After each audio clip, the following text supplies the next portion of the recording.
So hello everybody, वापस आ चुके हैं आप सभी लोग। चलिए शुरू करते हैं क्वेश्चन आंसर सॉल्व करना टैक्स ऑडिट के, उसके बाद आगे की कथा को आगे बढ़ाएंगे। सबसे पहले sir, sunlight limited partnership, sunlight and company partnership firm है engage in trading of electronic goods, जिनका टर्नओवर 265 लाख रुपीस का है। 265 लाख रुपीस का यानी 1 करोड़ से ज्यादा का टर्नओवर है। For financial year 23-24, examine whether Sunlight and Company is required to get its books of accounts audited mandatorily under section 44AB। पहली बात तो ये देखना पड़ेगा क्या सर उसका 44AD मिल रहा है उसको, क्या 44AD मिल रहा है। अगर 44AD मिल रहा होगा तो 44AD में ऑप्ट कर लेगा, अदरवाइज सीधे सीधे ऑडिट करवाना पड़ जाएगा। क्या कह रहा है सबसे पहले देखना। सर टर्नओवर कितना है, 265 का है। Aggregate of all receipts during the year including turnover, sir कितनी रिसीट्स है, 325 की। टोटल रिसीट्स का 5% होना चाहिए अपना। एक बार निकालो 5% कितना होता है। 16,25,000 तक की कैश रिसीट चल जाएंगी मेरे को। कह रहे cash receipt out of one, नहीं टर्नओवर का सर कितना परसेंट है कैश रिसीट्स, एक बार देखो ना टर्नओवर का 265 का।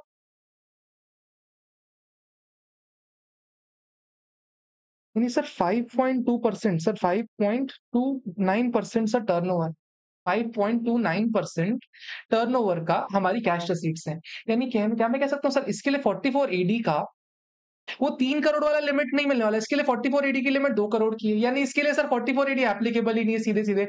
नो सर, कैश पेमेंट और कैश रिसीट्स पकड़नी है। एक बार कैश पेमेंट कैश रिसीट्स 5% की लिमिट के अंदर आ गई, सीधे सीधे टैक्स ऑडिट इसके ऊपर एप्लीकेबल नहीं होगा। क्या कह रहा है, cash receipts out of 2, sir cash receipts इसमें से 325 में से कैश रिसीट्स कितनी है, 16 लाख की। सर 16,25,000 से कम है ना, यानी सर 5% से कम है कैश रिसीट्स, परफेक्ट है। कैश पेमेंट्स कितनी है, 13,75, 13,35, इसका 5% निकालो कितना होता है। सर होता है 6,75,000। क्या मेरी कैश पेमेंट ज्यादा है, oh my God cash payment ज्यादा है। अरे यार शिट, कैश पेमेंट ज्यादा है। क्योंकि कैश पेमेंट ज्यादा है ना सर, अपने को ऑडिट मैंडेटरी हो जाएगा, ऑडिट इज मैंडेटरी।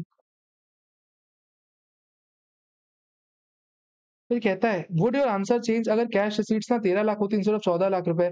सर कह रहा है इस 14 लाख के बदले अगर 13 लाख हो जाती, सोचो उस केस में क्या होता ना सर, ये जो एसएससी है ना, इसको 44AD में बिजनेस रिटर्न का 44AD ऑप्ट करने का ऑप्शन मिल जाता।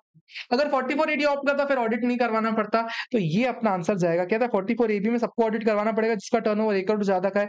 लेकिन 1 करोड़ की लिमिट 10 करोड़ बन जाएगी अगर आप कैश रिसीट्स आपकी टोटल रिसीट्स का 5% से कम है, या कैश पेमेंट टोटल पेमेंट्स का 5% से कम है। क्योंकि सर कह रहा है कि जो हमारी रिसीट्स है भले 5% से कम है, लेकिन सर हमारा जो पेमेंट्स है ना वो 5% से ज्यादा चला जाएगा। फिर कहता है सेकंड हमारे पार्ट में अगर सर 13 लाख होती है इंस्टेड ऑफ 14 लाख, तो हमारी टोटल दो तो 5% से कम हो जाता है। उस केस में वो चाहे तो 44AD में ऑप्ट कर दे और अपना ऑडिट ना करवाए। सिंपल सा बेसिक सा क्वेश्चन था, ऐसा इस क्वेश्चन में कोई दम नहीं। क्वेश्चन नंबर 2 में आइए क्या कह रहा है। Mister Abhinav Ahuja runs a travel agency business in 2010। इस कमीशन रिसीट से कमीशन के लिए ट्रैवल एजेंसी बिजनेस के लिए सर इनके लिए वैसे भी आपको 44AD नहीं मिलता। और प्रीवियस ईयर कितना 23-24 टर्नओवर रिसीट कितना है 287 लाख रुपीस का।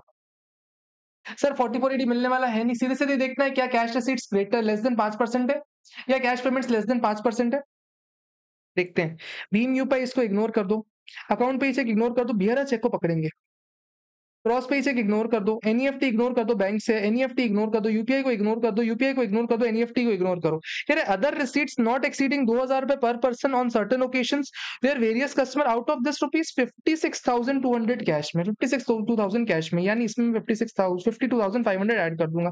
यानी टोटल कैश रिसीट्स कितनी होगी 13,35,000 प्लस 52,500, कितना हो गया, कितना हो गया, कितना हो गया 13,87,500। इतनी मेरी कैश रिसीट्स है।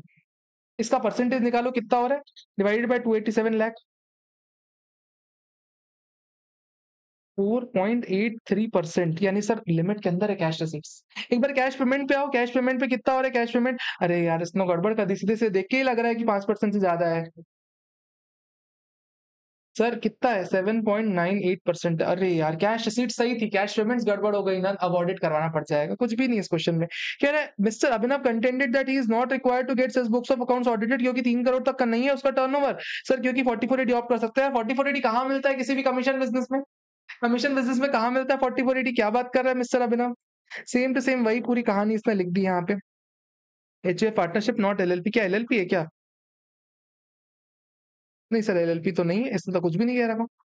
ठीक है, एलिजिबल टर्नओवर, ठीक है जिसका टर्नओवर 2 करोड़ से कम का है, लेकिन ये 2 करोड़ की लिमिट 3 करोड़ हो जाती है। हाउएवर मिस्टर अभिनव का 1 करोड़ से कम के बीच में 1 करोड़ से कम है, 10 करोड़ से ज्यादा का है। कह रहा है इन दी प्रेजेंट केस क्योंकि ट्रैवल एजेंसी बिजनेस है, he is not eligible for presumptive taxation under 44 AB, even though उसका टर्नओवर 3 करोड़ से कम का है। ऑल्सो क्योंकि 1 करोड़ से ज्यादा 10 करोड़ से कम है, आपको देखना पड़ेगा क्या 5% से कम है टोटल रिसीट्स से, कैश रिसीट्स, और cash payments less than 5% of total payments है। सर रिसीट्स तो कम है लेकिन पेमेंट ज्यादा है, इसलिए ऑडिट मैंडेटरी हो जाएगा। इस क्वेश्चन में भी कोई दम नहीं, बड़ा सिंपल सा क्वेश्चन है ये। क्वेश्चन नंबर 3 पे आइए क्या कह रहा है। क्वेश्चन नंबर 3 अच्छा क्वेश्चन है, क्या कह रहा है। क्वेश्चन नंबर 3 मेरे साथ ना प्लॉटिंग करते चलना, मैं जो बोल रहा हूँ ना, क्योंकि फिर समझ में नहीं आता है क्वेश्चन, समझ में नहीं आएगा। प्लॉटिंग करते चलना, क्या कह रहा है। एक्स लिमिटेड एक इंडियन एंटिटी है जिसने इंटरेस्ट पेमेंट किया एक्स इंक को। कितना पेमेंट किया, 95 लाख रुपीस का इंटरेस्ट पेमेंट किया। एक नॉन रेसिडेंट एसोसिएट एंटरप्राइज है, एई है, वो भी एनआर, यानी इस पे ट्रांसफर प्राइसिंग के प्रोविजन लग जाएंगे। ठीक है। प्रीवियस ईयर 23-24 में on loan borrowed from X limited, ठीक है, लोन लिया था। X limited also obtain 5 crore rupees at the rate 10% per annum from Y Inc. Y Inc से ना इसने 5 करोड़ रुपए ले रखा है, 5 करोड़ रुपए का लोन ले रखा है। कह रहा है एक्स इंक ने, क्या कह रहा है, Y Inc Y Inc foreign company है जो कि 20% वोटिंग पावर होल्ड करती है। सॉरी, वाई इंक कंपनी है जो 20% वोटिंग पावर होल्ड करती है इसमें, एक्स में। क्या 20% वोटिंग पावर से एसोसिएट एंटरप्राइज बन जाएगा क्या? नहीं जी, नहीं बनने वाला। कह रहा है एक्स इंक ने डिपॉजिट किया 2 करोड़ रुपए विथ वाई इंक। कहता है एक्स इंक ने ना 2 करोड़ रुपए डिपॉजिट कर रखे हैं, यानी क्या मैं कह सकता हूं क्या कि 2 करोड़ रुपए का अमाउंट यही वाई इंक ने सीधे सीधे एक्स को दे दिया। एक बात बताओ, एक्स लिमिटेड का एक्स इंक के साथ जो लेना देना है सर, वो तो बिल्कुल अलग है, लेकिन जो वाई इंक ने 5 करोड़ का लोन दे रखा है, इसमें से 2 करोड़ रुपए तो सिर्फ यही वाला होगा जो एक्स इंक ने दे रखा है। 2 करोड़ वाला तो सिर्फ वही अमाउंट है जो एक्स इंक ने दे रखा है। हाँ सर, वही अमाउंट है। क्या कह रहे हैं, सुनना। एक्स लिमिटेड कंटेंट करता है कि प्रोविजंस ऑफ 94 बी एप्लीकेबल नहीं, क्योंकि इंटरेस्ट पेमेंट ना 1 करोड़ से कम का है। 1 करोड़ से कम का तो है, कायदे से बात तो सही बोल रहा है, लेकिन आगे क्या कह रहा है। Tax auditor however, tax auditor को लगता है कि नहीं जी, नहीं जी, जो आपने 20 लाख रुपए का पेमेंट किया हुआ है ना इसको, जो कि इसका लोन एक्स इंक का लोन आपने एक्स वाई इंक के थ्रू ट्रांसफर किया हुआ है 2 करोड़ का, सर इस 2 करोड़ का जो इंटरेस्ट है ना 20 लाख रुपए, ये भी आप एसोसिएटेड प्राइस को ही मानोगे। एक बात तो जितना भी लोन एक्चुअली इनडायरेक्टली अगर आप देखोगे तो एसोसिएटेड प्राइस नहीं दूसरी एंटिटी के थ्रू दिए दे रखा है। एसोसिएटेड प्राइस नहीं दूसरी एंटिटी के थ्रू आपको लोन दे रखा है, यानी जो भी पेमेंट कर रहे हो सर वो सीधे सीधे आपके लिए एसोसिएटेड प्राइस को ही पेमेंट कर रहे हो। यानी 95 लाख प्लस जो 20 लाख का इंटरेस्ट है सर, वो सबका सब 115 लाख रुपए सर, ये टोटल हमारा पेमेंट माना जाएगा। और क्योंकि ये ग्रेटर देन 1 करोड़ है ना, इसके ऊपर आपके लिमिट लग जाएगी, 94 बी के प्रोविजंस लग जाएंगे। ऑल्सो इट इज, हाँ ये ठीक है। उसके अलावा कहता है, हाँ ठीक है कोई बात नहीं, एक बार देखो रेलेवेंट प्रोविजन, आप सीधे सीधे वो देखो। Accordingly in this case tax auditor may present both the views in 30 B, ठीक है, दोनों व्यूज प्रेजेंट कर दे अप्रोप्रिएटली, कोई दिक्कत नहीं है। लेकिन एक बार इसका वो देखना आंसर क्या आ रहा है in the given case. In this case debt issued by Y Inc subject to deposit made by the associate enterprise X Inc 2 crore रुपए। Since deposit is not matching amount, X limited ने बोला कि क्योंकि matching amount नहीं दे रखा ना, इसलिए sir वो हम इंटरेस्ट पेमेंट को एसोसिएट एंटरप्राइज को नहीं मानेंगे। टैक्स ऑडिटर का ओपिनियन है कि 2 करोड़ का जो इंटरेस्ट है ना 20 लाख रुपए, इसको हम 94 बी की लिमिट में कंसिडर करेंगे, और जितना भी पेबल है ना सर उसको हम ऐड करेंगे, पूरा डिसअलाउ हो जाएगा, उस पर 30% वाली लिमिट लग जाएगी। सर आंसर भी यही है, आपको लेके चलना पड़ जाएगा। सर देख के ही लग रहा है जो आपने 2 करोड़ का अमाउंट इसके थ्रू ट्रांसफर किया हुआ है ना, 2 करोड़ का अमाउंट इसके थ्रू ट्रांसफर किया है ना, ये ट्रांसफर इसलिए किया गया ताकि आप ट्रांसफर प्राइसिंग के प्रोविजन से बच सको। सर इस केस में गार एक तरीके के आपके ऊपर लग जाएगा सर, और इस प्रोविजन को सर पूरी तरह से इग्नोर कर दिया जाएगा। वैसे गार लगेगा नहीं आपके ऊपर, सार लग जाएगा, आपने ट्रांसफर प्राइसिंग के प्रोविजंस को ओवरलैप करने की कोशिश की हुई है। दैट इज हाउ थिंग्स को, इसमें और कुछ भी नहीं। आपको सर पहले रेलेवेंट प्रोविजन में समझाना पड़ेगा जो भी आपकी प्रोविजंस है। पहले प्रोविजन बता दे 30% ही दे सकते हो आप, उसके बाद आप प्रोविजन समझाओगे इतना इतना दिया है, फिर 3CD में कौन सा क्लॉज जाता है सर, 30B जाता है। 30B याद आ रहा है क्या, 94B का, 30B से 94B। फिर गाइडेंस नोट आईसीए का क्या कहता है, गाइडेंस नोट एक बार पढ़ना, गाइडेंस नोट पढ़ना।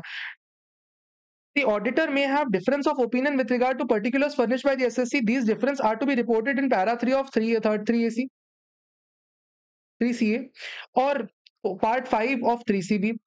As per para 19(3), if there is any difference in the opinion of the tax auditor that the SSC in respect of information furnished in form 3CD, the tax auditor may reconsider stating both the points and the relevant information relating to the matter in order to enable the tax authority to make the decision. Therefore, tax auditor has to report the difference opinion appropriately in the observation. उसको properly sir appropriately देना पड़ेगा audit report में, ताकि tax authorities ढंग से decision ले सके।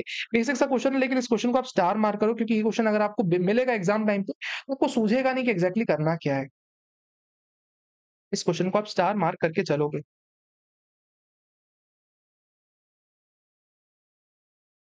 Question number 4 क्या कह रहा है? ABC limited is engaged in transportation of building machinery, transportation of goods. Transportation of building का काम कर रही है, मशीनरी का काम, building material, transportation of goods to contractor. If any payment for hiring dumper is for the purpose, ठीक है, payment किया गया hiring purpose, hiring for dumpers के लिए। Company has not deducted any TDS on the grounds that payment of transportation of goods है, renting का काम नहीं है। सर अल्टीमेटली सर कंपनी क्या बोल रही है, मैंने सर ट्रांसपोर्टेशन ऑफ गुड्स का काम कर रही हूँ, रादर मैं रेंटिंग का काम नहीं कर रही sir, sir transportation of goods का काम कर रही हूँ। Such payment could not be termed as rent, sir उनको रेंट नहीं मानेंगे, इसलिए टीडीएस डिडक्ट करने की लायबिलिटी नहीं है। सर टैक्स ऑडिटर कहता है कि सर टीडीएस काटना चाहिए था, आप क्योंकि एक जगह दूसरे जगह शिफ्ट कर रहे हो सर, वर्क्स कॉन्ट्रैक्ट लगेगा 194C में, तो टीडीएस काटना ही चाहिए था। बताओ रिपोर्टिंग रिस्पॉन्सिबिलिटीज क्या होगी? एक बार क्वेश्चन वापस पढ़ो, मेरे को लग रहा है क्वेश्चन में गड़बड़ आ रही है आपको, क्वेश्चन में दिक्कत आया है। सर एबीसी कह रहा है, ABC is engaged in transportation of building material transport. It made payment for hiring dumpers. The company has not deducted on the ground that वो payment renting का कर रखा है। सर रेंट में टीडीएस काटने की जरूरत नहीं है, 194C में टीडीएस काटने की जरूरत नहीं है। लेकिन टैक्स ऑडिटर कहता है ना कि उसने ट्रांजैक्शन ऐसा किया हुआ है कि वो ट्रांजैक्शन 194C में कवर हो रहा है, तो 194C के अकॉर्डिंग टीडीएस काटना चाहिए था। सर इस केस में रिस्पॉन्सिबिलिटी क्या होगी और एथिकल रिक्वायरमेंट क्या होगी, आपसे ये पूछ रहा है। जब कभी भी ना क्वेश्चन में आपको ये पूछे कि ऑडिटर के अकॉर्डिंग ओपिनियन क्या जाना चाहिए और मैनेजमेंट के अकॉर्डिंग ओपिनियन क्या जाना चाहिए, ठीक है, उस केस में आपको किसी एक का पक्ष नहीं लेना, आपको दोनों के पक्ष लिखने हैं। आपको लिखना है सर मैनेजमेंट का पक्ष ऐसा है, ऑडिटर का कहना ऐसा है। ऑडिटर अप्रोप्रिएटली सर दोनों चीजों को ऑब्जर्वेशन में 3CA और 3CB में बताने वाला है, और साथ में रेलेवेंट केस लॉज भी बता देगा, ताकि सर इनकम टैक्स अथॉरिटीज ढंग से अपना असेसमेंट कर पाए। और सर आपको नीचे चल के ना ऑडिटर के बारे में भी लिख देना है कि अगर ऑडिटर ने नहीं किया ना सेक्शन क्लॉज 7 और क्लॉज 8 में, वो सर गिल्टी पाया जाएगा of part 1 of schedule 1 of chartered accountants act, वो गिल्टी मान लिया जाएगा। अल्टीमेटली गलती आपको ऑडिटर की ही निकालनी, मेजॉरिटी ऑफ द टाइम गलती ऑडिटर की ही होती है, उस गलती को ही आपको यहाँ पे पकड़ना है। देखना आंसर में भी आपको यही मिलेगा। हाँ 3CD का क्लॉज रिपोर्ट कर लेना, सेक्शन 34A बोलता है। फिर कहता है इन केस कॉस्ट और tax auditor does not comply with the reporting requirement and fails to mention the opinion appropriately as per para 3 of clause 3CA and clause part 1 of the second schedule of the Chartered Accountants Act, उसने due diligence ढंग से follow नहीं किया हुआ है, ऐसा से यहाँ कह के चल रहा है। सीधे सीधे कह रहा है क्लॉज 34 में आपको टीडीएस की रिपोर्टिंग करनी चाहिए थी, क्लॉज 21B में आपको रिपोर्टिंग करनी चाहिए थी, आपने टीडीएस रिपोर्ट नहीं किया। सर अगर ये सब अगर टैक्स ऑडिटर ने रिपोर्ट नहीं किया ना, तो सीधे सीधे वो गिल्टी माना जाएगा। गिल्टी माना जाएगा किसमें? चार्टर्ड अकाउंटेंट्स एक्ट में। अगर आपको सेक्शन याद नहीं आ रहा, दोनों कोट करके आ जाना, या तो कोई भी कोट मत करना, गलत बस नहीं कोट करना आपने। इस क्वेश्चन पे स्टार मार्क करो। ये क्वेश्चन अगर आपको एग्जाम में आएगा तो आपको समझ में नहीं आएगा लिखना क्या है, इसका आंसर देखा हुआ होगा तो आपको बनेगा, नहीं तो दिक्कत आएगी। क्या कह रहा है सुनना। A search was conducted under section 132 of income tax act in case of LMN jewellers, a gold jewellery chain, 28 फरवरी 2023 को। As a part of post search inquiries data from the billing software was analysed. Search के बाद sir jewellery वाले का data देखा गया। On analysis of this data, it was found that company involved violation of section 40A3, sir cash में purchases कर रखी है in a major way tune of 20 crore रुपए। सर 20 करोड़ रुपए की कैश में परचेज कर रखी है, 20 करोड़ रुपए की कैश में परचेज कर रखी है, ठीक है। In order to verify the findings culled from the digital data, जो भी डेटा से मिला उसको फाइंड करने के लिए उसने सेलर से पूछा कि क्या तुमने इसको कैश में बेचा हुआ सामान। सेलर्स ने अग्री कर दिया। देखना अब क्या बोलेगा, who whereabout were available from the computer records contacted and their statements were recorded on the oath. These customers admitted on the oath that they had sold old gold and received amounts exceeding 10,000 रुपए। यानी sir जो आपके seller है ना, जो LMN jewellers के sellers हैं जिससे इसने सामान खरीदा, सर उन सेलर ने बोल दिया कि हाँ हमने इसको सामान बेचा हुआ और उसने कैश में पेमेंट किया हुआ था, ठीक है।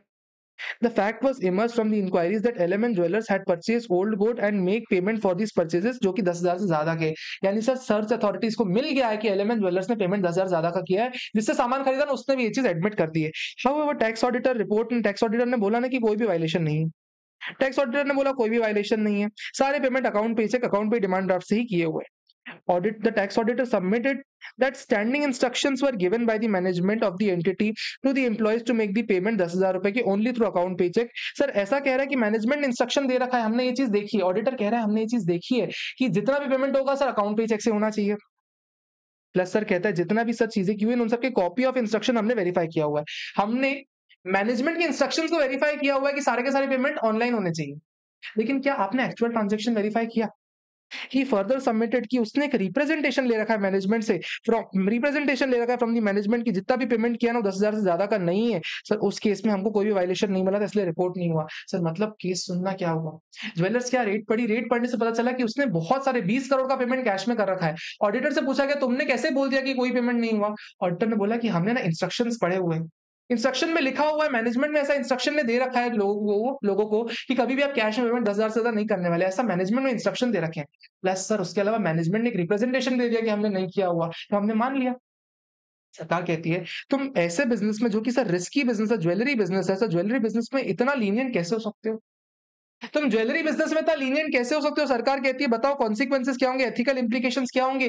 भाई तुम क्लॉज 7 में तुम गिल्टी ठहराए जाओगे, क्लॉज 8 में तुम गिल्टी ठहराए जाओगे, दोनों ही क्लॉज में गिल्टी ठहराए जाओगे। क्यों? तुमने प्रोफेशनल मिसकंडक्ट किया है, तुमने ड्यू डिलिजेंस नहीं अपनाया, उसके अलावा तुमने वेरीफाई भी नहीं किया ढंग से डॉक्यूमेंट्स, तुम दो दो सेक्शंस में गिल्टी ठहराए जाओगे। आगे चल के यही चीज कहेगा, देखना। पहले तो सेक्शन 48(3) बताया, फिर क्लॉज 21(d) बताया जहां पे टैक्स ऑडिटर को रिपोर्ट करना पड़ जाता है, फिर गाइडेंस नोट बताता है सर जहां जहां मुश्किल होता है ना सर उसको ध्यान से काम करना चाहिए, फिर कहता है कोई भी वायलेशन होगा ना सर उसको रिपोर्ट करना चाहिए, टैक्स ऑडिटर को स्पेशल ध्यान देना चाहिए ऐसे बिजनेसेस में जो कि रिस्की बिजनेसेस हैं। उसके बाद कहता है ना कि सर ज्वेलरी बिजनेस में ना सर आप ये बोल के नहीं बच सकते कि आप मैनेजमेंट रिप्रेजेंटेशन लेटर का ढंग से नहीं काम कर पाए, उस केस में आपको चार्टर्ड अकाउंटेंट्स एक्ट में गिल्टी ठहरा दिया जाएगा। बताओ क्या समझ में आया? ठीक है, क्वेश्चन नंबर 6 पे आ जाओ। क्वेश्चन नंबर 6 मतलब आपको ना ज्ञान इस पे फालतू का देना है बहुत सारा। आपके सामने अगर 5 नंबर का क्वेश्चन आता है ना टैक्स ऑडिट में, आपको पहले क्वेश्चन के सारे प्रोविजंस तो लिखने ही लिखने हैं। प्रोविजन कौन-कौन से? अगर 48(3) का नॉन कंप्लायंस है, 48(3) क्या कहता है? प्लस 48(3) को 3CD में कहाँ का रिपोर्ट करना पड़ता है? उसके अलावा सर आपको 3CD के अलावा सर 48(3) का और कौन-कौन से कंप्लायंसेस हैं? उसके बाद सर आपको रिलेट करना पड़ेगा सर चार्टर्ड अकाउंटेंट की क्या रिस्पांसिबिलिटी है और फिर चार्टर्ड अकाउंटेंट ने क्या-क्या गिल्टी वाली चीजें कर रखी है वो आपको लिख के चलना पड़ेगा। क्वेश्चन नंबर 5 में इतना ही था, इससे ज्यादा कुछ भी नहीं था। क्वेश्चन नंबर 6 में आ जाइए क्या कह रहे हैं। XYZ एक कंपनी है engaged in interior decoration business जहां पे 20 एम्प्लॉइज उसने हायर कर रखे हैं 1/4/2022 को। सर उनकी सैलरी कितनी है? 25,000 रुपए जो कि अकाउंट पे चेक से दी जाती है, प्लस उनको 10% एक्स्ट्रा एम्प्लॉयर्स कंट्रीब्यूशन मिलता है। 25,000 के ऊपर से 10% ऑफ द एम्प्लॉयर्स कंट्रीब्यूशन मिलता है, यानी 2500 रुपए का एम्प्लॉयर्स कंट्रीब्यूशन टू पीएफ जाता है। सर प्लस कहता है दीज इन सबको ना सर रिकॉग्नाइज प्रोविडेंट फंड में रजिस्टर्ड भी है। Employees were also entitle for transportation allowance sir 3,000 रुपए कैश में दिया जाता है। यानी सर सैलरी कितनी होगी? 25,000 रुपए की सैलरी हो गई, 3,000 रुपए कैश में मिलता है, प्लस सर 2500 रुपए एम्प्लॉयर्स कंट्रीब्यूशन है। सीटीसी की अगर बात करूं, सीटीसी जो फालतू टर्म होती है सर 30,500 की सीटीसी है। सर अगर एम्प्लॉयज का कॉस्ट मानो सिर्फ 28,000 का एम्प्लॉयज कॉस्ट है, आपकी जेब से 28,000 का एम्प्लॉय कॉस्ट जा रहा है, फर्म ने 80JJAA में डिडक्शन ले लिया। कितना डिडक्शन लिया? 30% ऑफ 60 लाख। 60 लाख कैसे आया? 20 एम्प्लॉइज का सर 25,000 पर मंथ का खर्चा into 12 on the basis of the report of the chartered accountant. Chartered accountant ने रिपोर्ट भी फर्निश कर दी। भाई एक बात पता, चार्टर्ड अकाउंटेंट ने घर कैसे दिया? आपको स्पेशली बोला गया था कि 25,000 तक का ही सर पेमेंट होना चाहिए, उससे ज्यादा 1 रुपया पेमेंट होगा सर उन एम्प्लॉइज को आपको कंसिडर नहीं करना है TJAA में। लेकिन चार्टर्ड अकाउंटेंट ने कैसे कर लिया?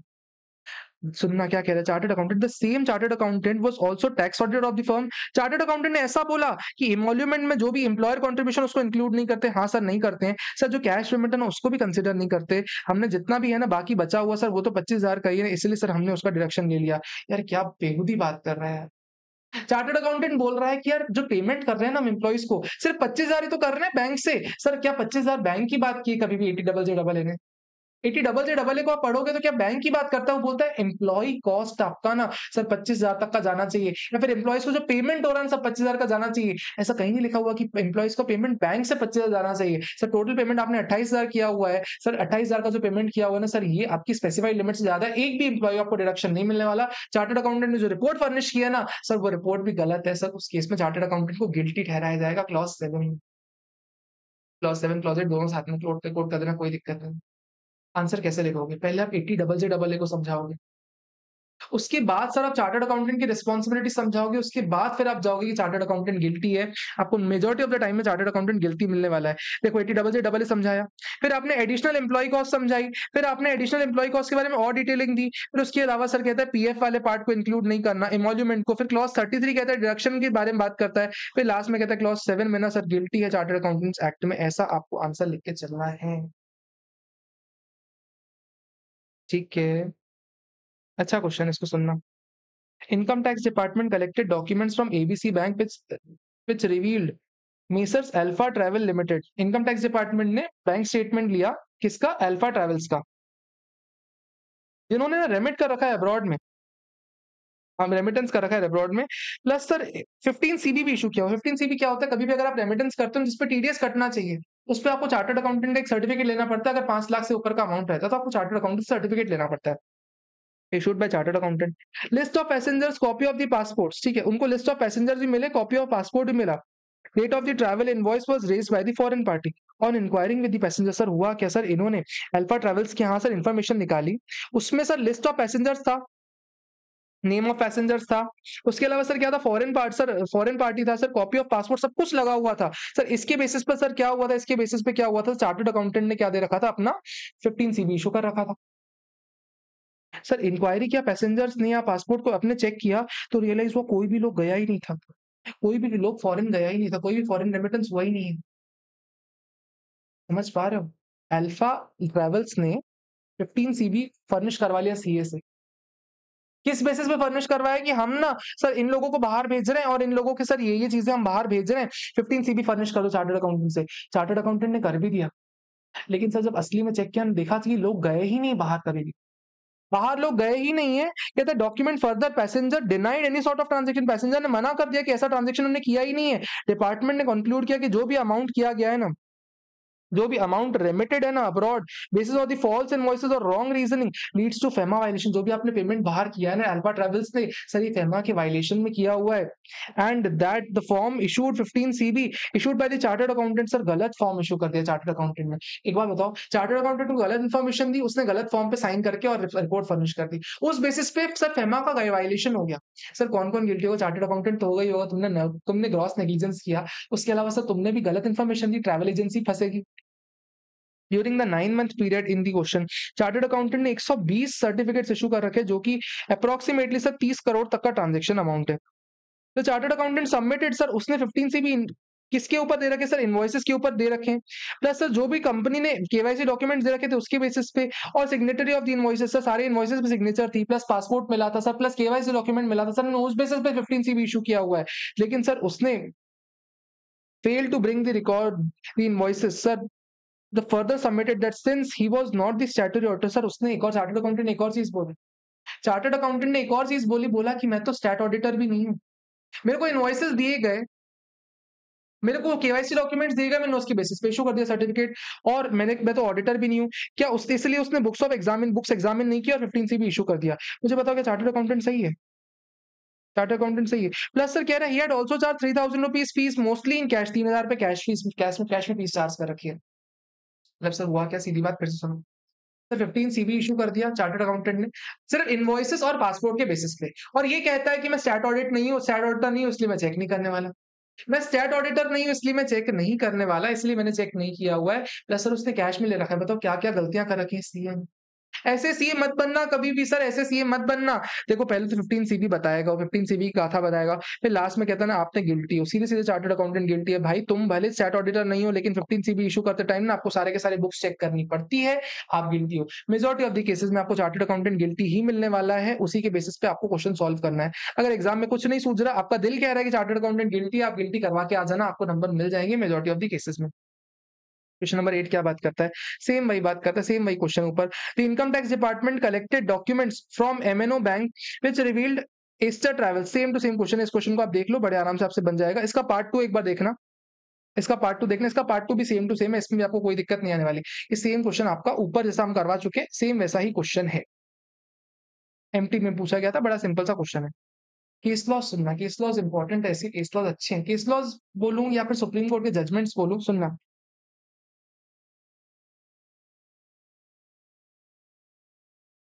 फैक्ट्स ऑफ द केसेस सुनो, सबसे पहले वाले का। A survey was conducted on the premise of the hospital. Consequent, it was found that hospital has made payments of consultancy charges to doctor without deducting TDS under section 194J.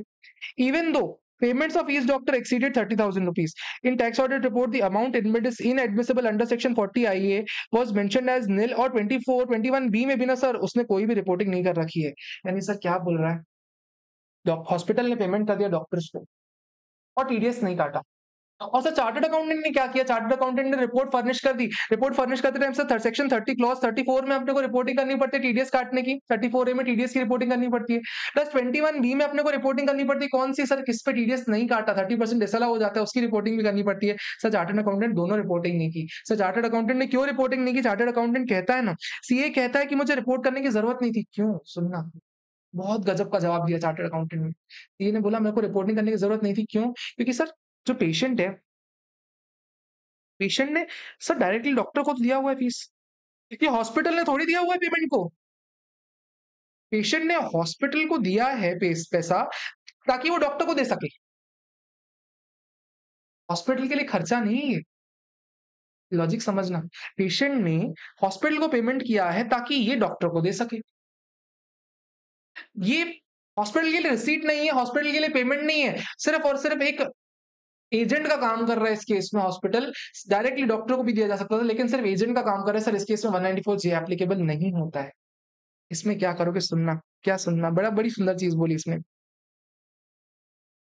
As per the guidance note issued by ICAI, tax auditor is required, ठीक है, अपने को बताना पड़ेगा। If tax has not been deducted on the basis of the court judgement, अगर court judgement कारण अगर आपने टैक्स डिडक्ट नहीं कर रखा ना, आप कोर्ट जजमेंट बताओगे, आपको कोर्ट जजमेंट बताना पड़ेगा डिपार्टमेंट का, ताकि डिपार्टमेंट ढंग से कर सके। प्लस सर कहता है on perusal of the profit and loss, sir hospital का परस्यूअल हमने जब किया और वर्किंग पेपर चार्टर्ड अकाउंटेंट का देखा ना, देख के समझ में आ गया कि कंसल्टेंसी चार्जेस एक्सपेंसेस के नाम पे डले हुए थे। इस केस में ना हॉस्पिटल को टीडीएस काटना चाहिए था, चार्टर्ड अकाउंटेंट का कंटेंशन गलत है, आपके लिए खर्चा डिसअलाउ कर दिया जाएगा। कहता है चार्टर्ड अकाउंटेंट को ड्यू डिलिजेंस करना चाहिए, जब भी 3CD भरे या 3CD भरवाए उस केस में आपको ध्यान से रिपोर्ट करनी है। नेक्स्ट केस लॉ क्या बोलता है, facts of the cases. Search was conducted under section 132 of Income Tax Act in case of PQR jewelers leading gold jewelry chain as a part of search data was collected from the billing software। Same वही बात करता है sir, violation किया हुआ 30 करोड़ रुपए का। Tax auditor ने sir 44AB में सर कोई भी स्पेसिफिक क्लॉज में रिपोर्टिंग नहीं कर रखी है, सर उन्होंने फेल कर रखा है, वायलेशन कर रखा है 40A3 का, ऐसा कोई भी चार्टर्ड अकाउंटेंट ने रिपोर्टिंग नहीं कर रखी। चार्टर्ड अकाउंटेंट साहब क्या बोलते हैं, सर हमने टेस्ट चेक किया हुआ था, हमको कोई भी वायलेशन नहीं मिला, हमको सर इंस्ट्रक्शन मिले थे मैनेजमेंट के कि सारे पेमेंट आपको 10,000 के ऊपर के करने हैं, लेकिन हमने फिर भी चेक किया मैनेजमेंट इंस्ट्रक्शन सही में ऐसे मिले हुए थे, प्लस सर हमको मैनेजमेंट का रिप्रेजेंटेशन मिला, इसलिए सर हम उसको चेक नहीं कर पाए। सर उस केस में टेक अवे क्या आया था, कंक्लूजन क्या आया था, contention of chartered accountant that test check conducted does not reveal that aforesaid violation is not tenable। Chartered accountant ने बोला हमने टेस्ट चेक किया था ना, ये बेसिस नहीं हो सकता आपके ओपिनियन का, ये बेसिस नहीं हो सकता आपके ओपिनियन का कि आपने चेक नहीं किया ढंग से। अगर वायलेशन हुआ है आप भले चेक बढ़ाओ अपने, लेकिन आपने सिर्फ टेस्ट चेक किया, इस चक्कर में आपका ओपिनियन गलत हो गया, आप उस चीज के लिए सर बच नहीं सकते, आपको टेस्ट चेक नहीं पूरा चेक करना चाहिए था। प्लस सर कहता है नेचर ऑफ बिजनेस ऐसा है ना, जैसा ज्वेलरी है उस केस में सर ओनर चार्टर्ड अकाउंटेंट के ऊपर है कि वेरीफाई करे 3CD में और स्टेट करे कि सर ऐसा कोई ट्रांजैक्शन नहीं मिले, एक्सेप्टेबल नहीं है कि वो नहीं ढूंढ पाए ऐसा, सर उस केस में चार्टर्ड अकाउंटेंट को ना अपना वेरिफिकेशन बढ़ाना चाहिए, सिर्फ मैनेजमेंट के रिप्रेजेंटेशन पे रिलाई करना is not acceptable. Thus in this case chartered accountant will be held guilty under professional misconduct under clause 7 and clause 2 of part 1 of second schedule of chartered accountants act. Facts of the cases. Case number 3. XYZ is a firm engaged in developing, operating highway project in return. Highway project filed its return for assessment year 16-17 on September 2016। सितंबर 2016 को return file कर लिया, highway project है, यानी कह सकता हूँ क्या 80IE का डायरेक्शन मिल जाएगा, 35ED का किसी का भी डायरेक्शन मिल जाएगा। नया बिजनेस है तो 80IE तो 35ED तो मिलेगा नहीं, सीधे सीधे 80IE ही मिलने वाला है। सर कह रहा है उसने अपना रिटर्न फाइल किया claiming deduction under section 80IE on the basis of the form 10CCB। SSC ने डिडक्शन क्लेम कर लिया 10CCB के कारण, 10CCB में जो इन्फॉर्मेशन दे रखी थी उसके बेसिस पे उसने डिडक्शन ले लिया। Issued by chartered accountant, however August 2017 तक it came to the notice of the chartered accountant कि 10 साल हो गए और उसको एलिजिबल है ही नहीं डिडक्शन के लिए। 1 साल बाद चार्टर्ड अकाउंटेंट की अकल आई चार्टर्ड अकाउंटेंट की अकल आई ये सोचते हुए कि डिडक्शन तो मिलना ही नहीं चाहिए था। 10 साल हो चुके हैं, सर डिडक्शन अलाउड नहीं होगा उसको। Sir in fact deduction claimed sir 1 साल पहले एक्सपायर हो चुका है। चार्टर्ड अकाउंटेंट ने अपनी रिपोर्ट को विथड्रॉ कर लिया और फर्म को एडवाइस किया कि आप अपना रिटर्न रिवाइज करो। उस टाइम पे रिवाइज करने की आपके पास टाइम लिमिट एक्स्ट्रा थी, आप रिवाइज कर सकते थे। सर चार्टर्ड अकाउंटेंट ने बोला, अकॉर्डिंगली फर्म ने रिवाइज कर लिया, रिटर्न टाइम पे रिवाइज कर लिया। असेसिंग ऑफिसर ने असेसमेंट कंप्लीट कर लिया। सर उस केस में sir contention of chartered accountant था कि हमको पता नहीं था यार उस टाइम पे कि हमारे से गड़बड़ हो गई, लेकिन हमने टाइम रहते चेंज करवा दिया और रिटर्न भी रिवाइज हो गया। बताओ क्या चार्टर्ड अकाउंटेंट गिल्टी होगा? या तुमको टाइम रहते रियलाइज हो गया ना गलती नहीं हुई थी तुमसे, तुमको टाइम रहते रिवाइज हो याद आ गया ना सर। इस केस में सर कोई भी बेसिस ऑफ कंक्लूजन में चार्टर्ड अकाउंटेंट को गिल्टी नहीं ठहराया जाएगा। सिंपल सा प्रोविजन है। अगला फैक्ट्स ऑफ द केस में जाओ। Alpha packaging has located in Guwahati से रिलेटेड याद आना चाहिए, कुछ मैं बताऊंगा आगे चल के। Has claim deduction under section 1080 आई। 80 आई क्या होता है sir? Developing a manufacturing unit in north eastern state में अगर कभी भी आप कोई मैन्युफैक्चरिंग यूनिट लगाते हो तो आपको 80 आई का डिडक्शन मिलता है। Since previous year 16-17 on the ground that it was engage in manufacturing and production of eligible article. Sir deduction इसलिए ले रहे हैं क्योंकि हम मैन्युफैक्चरिंग कर रहे हैं और प्रोडक्शन ऑफ एनी आर्टिकल कर रहे हैं। सर्वे किया गया और सर्वे करने में ये पता चला ना कि कंपनी ना सिर्फ और सिर्फ पैकेजिंग करती है वॉशिंग पाउडर का, पैकेजिंग करती है वॉशिंग पाउडर, मैन्युफैक्चरिंग नहीं कर रही है। किसी बड़ी कंपनी से लेती है, उसको अपना पैकेट लगा के बेच देती है। सर इसमें आप डिडक्शन ले रहे हो 80 आई का। टेन फ्रॉम यूनिलीवर सर किसी से खरीदती है और फिर उनको वापस भेज देती है रीपैकेज करके। टैक्स ऑडिट रिपोर्ट में सीसीबी 10 सीसीबी के कारण उसको डिडक्शन मिल गया 80 आई का। A show cause notice was issued by ACIT to the chartered accountant of the company. Company got undue relief under section 80 IE for 7 years on the basis of the report of CCB. Sir 10 CCB के कारण उससे 7 साल undue advantage दे लिया। Chartered accountant क्या बोलेगा? सुनना case क्या हुआ। कंपनी मैन्युफैक्चरिंग का काम बोल के 80 आई का 100% डिडक्शन ले रही है, 7 साल के लिए डिडक्शन ले रही है। लेकिन कंपनी काम क्या करे सर? मैन्युफैक्चरिंग के नाम पे ना सामान खरीदती है, उसको रिपैक करके बेच रही है। क्या ये मैन्युफैक्चरिंग होगा? अल्टीमेटली बॉटम लाइन यही कहती है कि मैन्युफैक्चरिंग होगा। तो सुप्रीम कोर्ट में भी केस गया, ये सुप्रीम कोर्ट का था आई गेस। सुप्रीम कोर्ट में भी ये केस गया था। पूछा गया था कि मैन्युफैक्चरिंग का मतलब क्या होता है? क्या मैन्युफैक्चरिंग का मतलब होता है क्या कि आप सामान खरीद के रिपैक करके दे दो? आखिर में बहुत सारे एक्ट्स का, इनकम टैक्स एक्ट में कहीं पे मैन्युफैक्चरिंग का मतलब नहीं दे रखा। बहुत सारे एक्ट्स को रेफर किया गया। बहुत सारे एक्ट्स को रेफर करने के बाद ये निकाला गया कि मैन्युफैक्चरिंग का मतलब सर रीपैकिंग नहीं होता। मैन्युफैक्चरिंग में ऐसा होता है जहां पे आप ना सर वैल्यू चेंज कर देते हो। किसी प्रोडक्ट को सर वैल्यू चेंज करके, सर उसका फॉर्म चेंज करके आप उसको बेचते हो ताकि उससे ज्यादा वैल्यू मिल सके। सर उसको मैन्युफैक्चरिंग बोला जाता है। अगर आप वो नहीं करते तो आप किसी भी तरीके का मैन्युफैक्चरिंग नहीं करते हो। हमारा जो ये वाला काम है सर, इस केस में मैन्युफैक्चरिंग नहीं है। इसलिए चार्टर्ड अकाउंटेंट ने जो भी रिपोर्ट फर्निश कर रखी है सर 10 आई की गलत है। Chartered accountant will be held guilty under clause 7 and clause A of chartered accountants act. Schedule 2 में गिल्टी हो जाएगा। चार्टर्ड अकाउंटेंट ने गलत रिपोर्ट फर्निश कर रखी है। मेजॉरिटी ऑफ द केसेस में चार्टर्ड अकाउंटेंट ही आपको गलत मिलने वाला है, इंडिविजुअल गलत नहीं मिलता। फैक्ट्स ऑफ द केसेस क्या बोल रहे हैं? क्वेश्चन केस लॉ 5 में income tax department collected documents from S bank जिसमें रिवील किया जाता है कि ट्रैवल कंसल्टेंसी ने रेमिट कर रखा है अमाउंट अब्रॉड में। डॉक्यूमेंट्स कलेक्ट किए गए कौन से? 15 सीबी इशू किए चार्टर्ड अकाउंटेंट ने, जिसमें लिस्ट ऑफ पैसेंजर्स है, पैसेंजर्स की लिस्ट है, पासपोर्ट है, इनवॉइसेस है, सब कुछ दे रखा है। इंक्वायरी से पता चला कि वेरीफाई पासपोर्ट से, और इंक्वायरी से पता चला कि वो तो कभी ट्रैवल किए ही नहीं है। सर 15 सीबी जो भी मेंशन किए गए ना सर वो बोगस है। चार्टर्ड अकाउंटेंट का वापस वही कंटेंशन होगा कि मैंने तो 15 सीबी से डॉक्यूमेंट्स और पासपोर्ट के बेसिस पे दे दिए थे, लेकिन सर मैं ऑडिटर नहीं हूं, मैं स्टैट ऑडिटर नहीं हूं, मैं कैसे चेक करूं? सरकार फिर बोलेगी तुम भले स्टैट ऑडिटर नहीं हो, लेकिन अगर 15 सीबी साइन कर रहे हो तो आपको पूरी बुक्स ऑफ अकाउंट स्क्रूटनाइज करके ही इशू करना है। सेम टू सेम वही आंसर आपको मिलने वाला है। वही चीज यहाँ पे बोलेगा की टेक अवे में कि चार्टर्ड अकाउंटेंट को ही गिल्टी ठहराया जाएगा, उसने ड्यू डिलिजेंस नहीं अपनाया अपनी ड्यूटीज डिस्चार्ज करते time. This was all the questions of tax audit. इससे ज्यादा क्वेश्चंस में कुछ भी नहीं है टैक्स ऑडिट